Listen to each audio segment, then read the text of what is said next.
Salut à tous, on se retrouve aujourd'hui pour l'une de mes critiques les plus courtes qui concerne Le Prince oublié de Michel Hazanavicius, un film que j'attendais beaucoup cette année, enfin pour ce début d'année, parce que juste je sens que bientôt, dans une dizaine d'années, voire 15 plutôt, je serai dans le même état que Omar Sy dans ce film.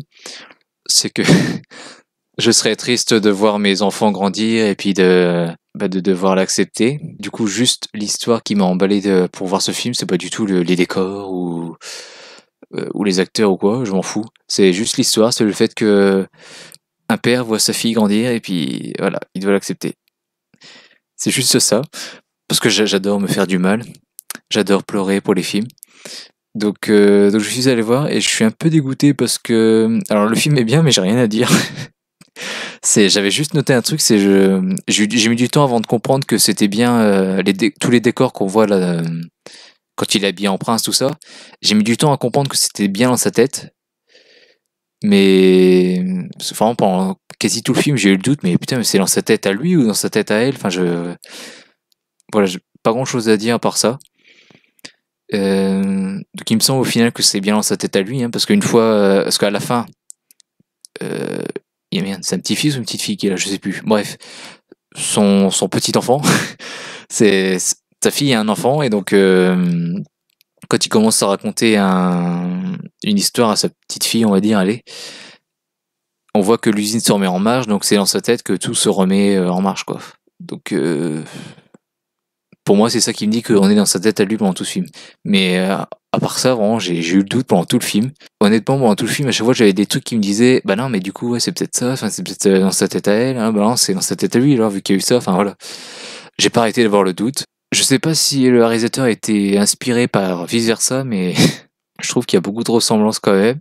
C'est pas un mal, hein, c'est pas du tout un plagiat ou quoi, mais il y a vraiment cette inspiration globale de vice versa qui planait au-dessus du film pour moi. Et comme pour vice versa la première fois que je l'ai vu, maintenant ça passe mieux, mais en fait pour vice versa j'aurais préféré ce qu'on voit dans la bande-annonce en fait. On voit Riley, je sais pas, comme dans la bande-annonce, arriver dans son école, puis là on entend des joueurs en voix off dire allez on y va, puis là on voit Riley y aller contente, enfin voilà. Je m'attendais plus à avoir un film comme ça pour vivre ça. Je m'attendais pas à une histoire entière basée sur les émotions dans sa tête quoi. Je m'attendais à ce qu'on suive un peu plus Riley quoi. Ça m'aurait plus intéressé personnellement. Et mais maintenant ça passe mieux. Mais reste que pour ce film-là, j'aime bien, mais je trouve que les scènes dans la tête de Marcy, entre guillemets, sont un peu trop envahissantes et enfin limite j'aurais même acheté le film et découper en fait, enfin monter le film et enlever toutes ces scènes-là qui pour moi m'intéressent pas trop.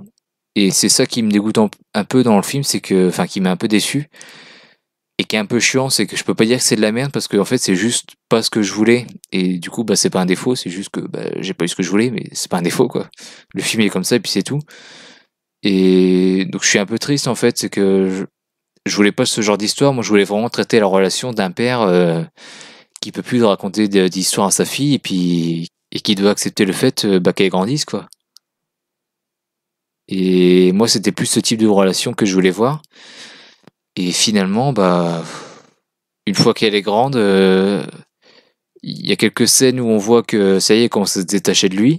Elle veut plus d'histoire. Elle lui dit, il y a un moment, le premier soir où elle dit pas d'histoire, elle lui dit on verra peut-être demain. Et tu sens clairement qu'elle dira non aussi, mais qu'elle dit pas non tout de suite, c'est mort pour pas trop blesser son père. Et moi j'aurais bien aimé voir ce lendemain soir en gros, et qu'elle lui dise à nouveau non.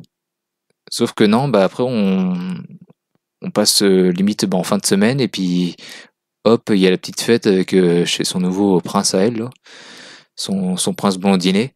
Et puis, enfin c'est tout.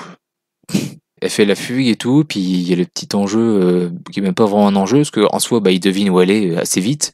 Et enfin, je sais pas, quand un gosse fait une fugue, en plus il dit le mot, normalement un parent est quand même censé être un petit peu stressé, même s'il sait à peu près où son enfant est, normalement il s'en assure. Il va à la fête, enfin, je sais qu'il a pas l'adresse, mais quand même, je sais pas, enfin, voilà, c'est le défaut que je pourrais dire, enfin, le défaut me concernant. Le film est bien, mais je suis vraiment déçu à ce niveau-là. C'est que moi, je voulais vraiment traiter voir traiter cette relation père-fille, quoi. Et surtout que des relations père-fille, souvent, il n'y en a pas beaucoup. Des films où, pareil, les pères sont bien mis en avant. Enfin, il y en a beaucoup.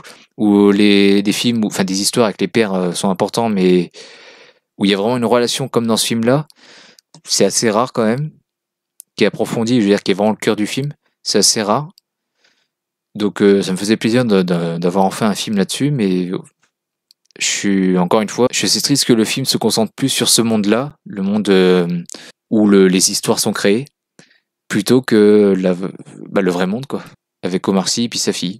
J'aurais préféré voir ça, puis je pense que j'aurais peut-être pu pleurer si on avait plus vu ça, parce que là, vraiment, entre ça et puis l'adieu, j'avais les larmes aux yeux, mais elles sont pas tombées, quoi. Donc c'est frustrant, quoi.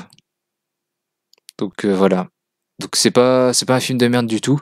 Je salue les deux bouffonnes qui étaient tout au fond de la salle derrière moi, qui étaient pas du tout discrètes et puis qui rigolaient pour que dalle globalement. Donc bisous à vous, vous étiez superbes. Et donc voilà, le film est bien, mais je suis vraiment très déçu de pas avoir eu ce que je voulais avoir. Voilà. Mais sinon à part ça, c'est très drôle, très touchant. Vraiment la relation est très très mignonne entre les deux. Et encore heureux, du coup, que c'est un père et une fille quand même. Et très triste à la fois quand tu la vois grandir. Enfin, t'as vraiment de l'empathie pour Omar Sy, enfin, pour son personnage, mais en même temps, tu te dis, bah oui, mais enfin, elle grandit. Déjà, je suis passé par là. Enfin, tout le monde est passé par là. Tous les gens qui iront voir ce film, normalement, sont passés par là. Ils ont grandi. Donc en même temps, on sera triste pour Omar Sy parce qu'on sait que ça va nous attendre nous-mêmes avec nos gosses. Mais en même temps, on comprend les gosses. Enfin, surtout moi qui suis vraiment entre les deux, quoi. Je sors tout juste de l'adolescence. J'ai que 21 ans. Et bientôt, j'aurai des gosses et puis je vivrai ce que vit Omar Sy. Donc en même temps, j'ai de l'empathie pour lui parce que je vais bientôt vivre ça, mais en même temps, je sors de tout ça où je comprends et je suis encore dans l'âge où ouais, les parents, on s'en fout un peu quoi. Et c'est triste parce qu'on en a que deux, puis voilà, faut leur dire maintenant qu'on les aime, tout ça, mais bon, il y a un moment, on aimerait bien grandir aussi.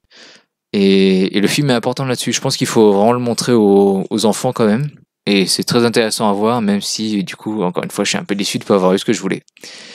Mais si je devrais dire que c'est un film de merde uniquement pour ça, enfin, je serais un peu de mauvaise foi quand même, quoi. Donc voilà, c'est tout ce que j'avais à dire. Finalement, là, sans le montage, j'ai quand même duré 10 minutes. Je m'impressionne. Donc voilà. N'hésitez pas à me donner votre avis dans les commentaires, surtout si vous n'êtes pas d'accord. Et moi, je vous dis à très bientôt pour une prochaine critique sur Citizen Kane. Salut à tous.